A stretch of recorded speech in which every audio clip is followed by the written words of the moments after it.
Hello investor, कैसे हो आप? आई होप सब अच्छे होंगे। दोस्तों आज जिस स्टॉक की मैं बात करने वाला हूं, नाम तो आप ऊपर देख ही रहे होंगे, Mahindra and Mahindra financial services दोस्तों, ठीक है, जिसका अभी शेयर प्राइस चल रहा है 258 रुपए दोस्तों, ठीक है। तो भाई ने कमेंट किया था कि भाई इस स्टॉक के बारे में आप एनालाइज करो, ये स्टॉक कैसा है, क्या अभी के टाइम पर इस स्टॉक को बाय कर सकते हैं या इसको होल्ड कर सकते हैं, क्योंकि एक साल से अगर आप देखो ये स्टॉक कुछ भी रिटर्न नहीं दे रहा है दोस्तों।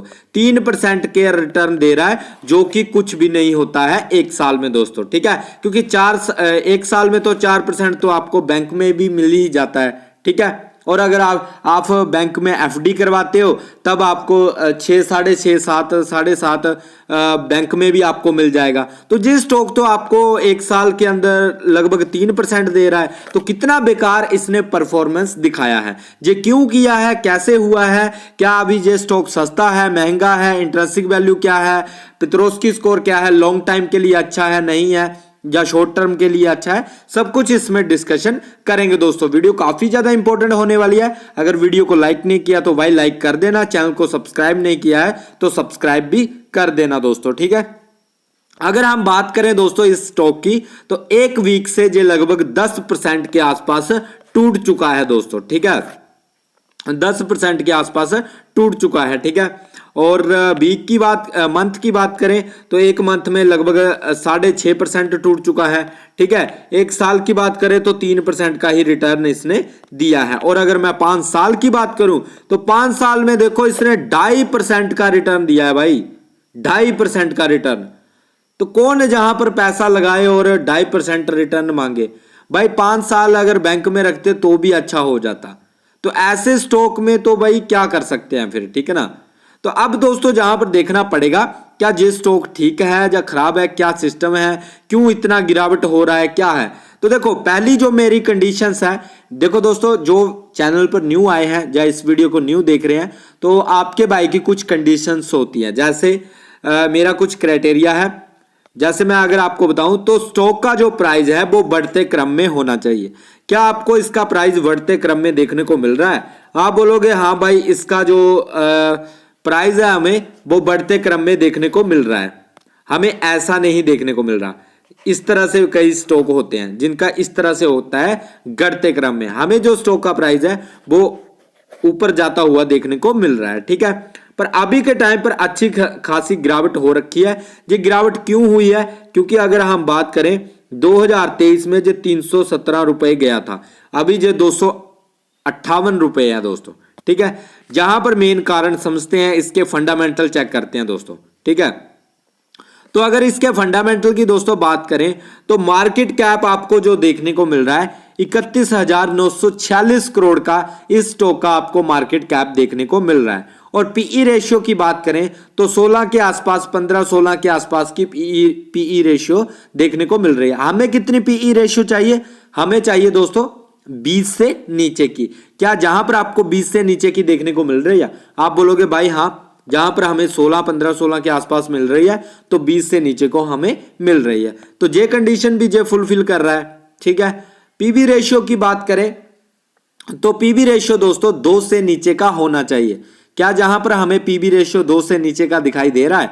आप बोलोगे हाँ भाई 1.72 देखने को मिल रहा है, तो बढ़िया है। तो कहीं ना कहीं दोस्तों ये 3 कंडीशंस तो लगभग अच्छी हो चुकी हैं। अब जो इंडस्ट्री पीई है ये इस पीई से ज्यादा होना चाहिए, ठीक है। तो ज्यादा है, आप बोलोगे हाँ वो 16 है और ये 19 है, तो बढ़िया ही है, ठीक है। फोर्थ कंडीशंस भी हमारी जो है अच्छी हो चुकी है। अब डेट ऑफ इक्विटी की बात करें तो दोस्तों जहां पर गड़बड़ है, जहां पर गड़बड़ क्यों है? क्योंकि इस कंपनी ने, इस स्टॉक ने कर्ज बहुत ज्यादा लेकर रखा है दोस्तों, 1 से ऊपर का ज्यादा माना जाता है। तो इसका कितना दिखाई दे रहा है आपको? लगभग 5% के आसपास इसमें आपको कर्ज दिखाई दे रहा है, जो कि बहुत ज्यादा है दोस्तों, ठीक है। ये दोस्तों काफी ज्यादा देखने को मिल रहा है।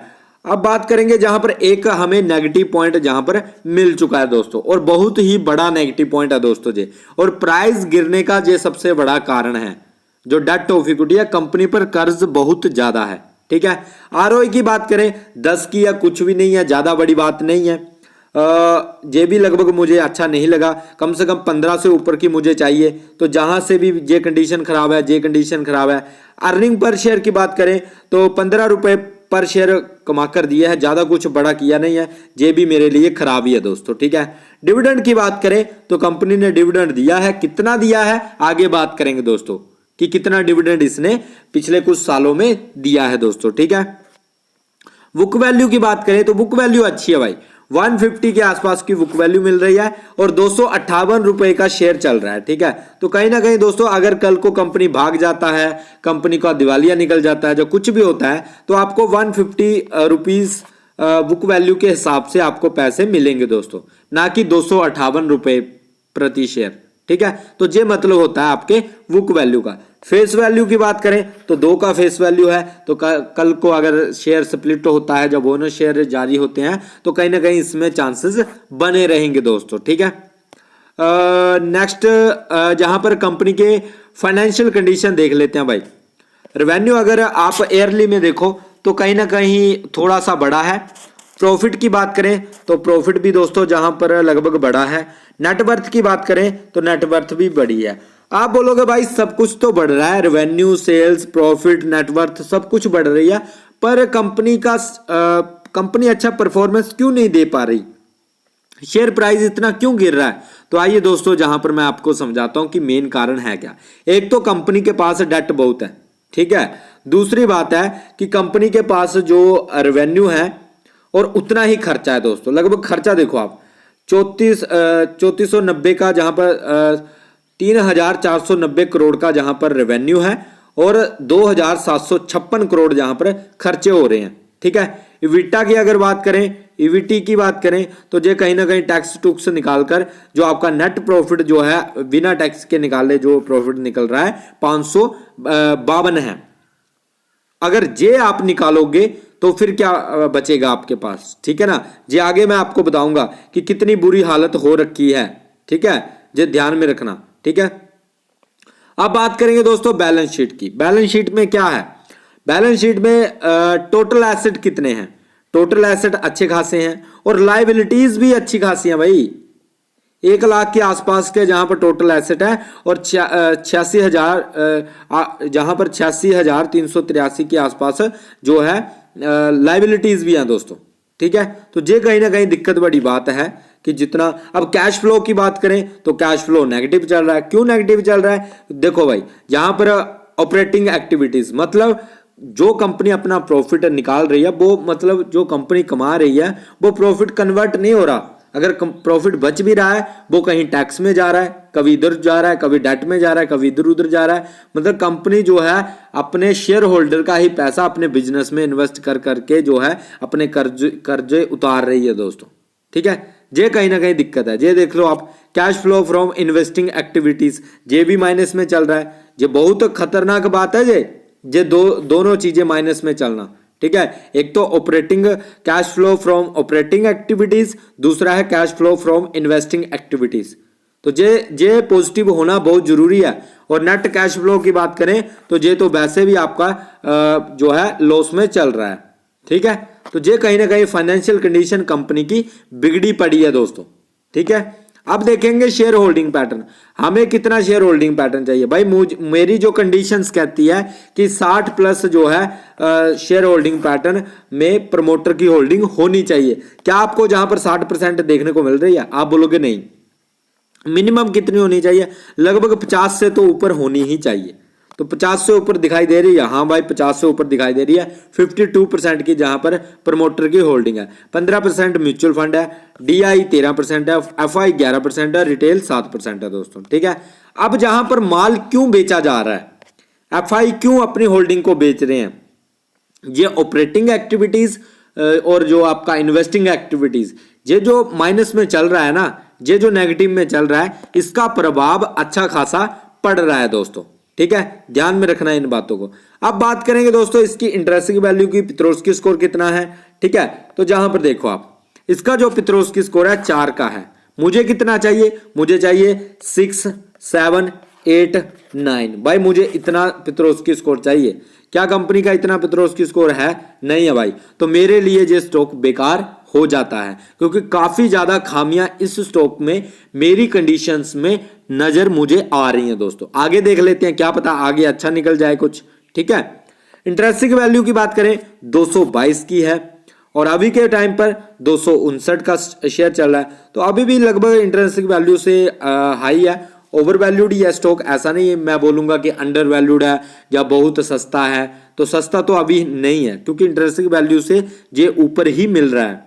ठीक है, एक्चुअल में अभी के टाइम पर इसकी जो वैल्यू होनी चाहिए वो 222 रुपए होनी चाहिए। ठीक है, तब ये होगा इक्वल। ठीक है, अगर उससे नीचे आती है 222 से तो आपके लिए ये स्टॉक सस्ता बनेगा दोस्तों। ठीक है, तो कहीं ना कहीं मुझे दिक्कतें जहां पर देखने को मिल रही है। अब देखते हैं दोस्तों कंपनी काम क्या करती है, कंपनी का बिजनेस क्या है, सब कुछ जहां पर देख लेते हैं दोस्तों। ठीक है, तो दोस्तों कंपनी जहां पर इस क्षेत्र में काम करती है, जैसे बोलेरो, थार, आपने जो गाड़ियां देखी होंगी, ठीक है, ये महिंद्रा ही बनाती है दोस्तों। जहां पर आप देख सकते हो, मतलब मेन जो इसका बिजनेस है वो आप जहां से समझ सकते हो दोस्तों। ठीक है, ध्यान में रखना। अब बात करेंगे दोस्तों जहां पर कैश फ्लो की। कैश फ्लो भी दोस्तों जहां पर अगर आप देखो तो नेगेटिव चल रहा है दोस्तों। ठीक है, जहां पर 179 का जहां पर जो है कैश फ्लो नेगेटिव में चल रहा है दोस्तों। ये भी एक खराब बात है दोस्तों इसके लिए। ठीक है, अगर आप दोस्तों जहां पर बात करेंगे परफॉर्मेंस की, तो लो परफॉर्मेंस देखने को मिल रही है।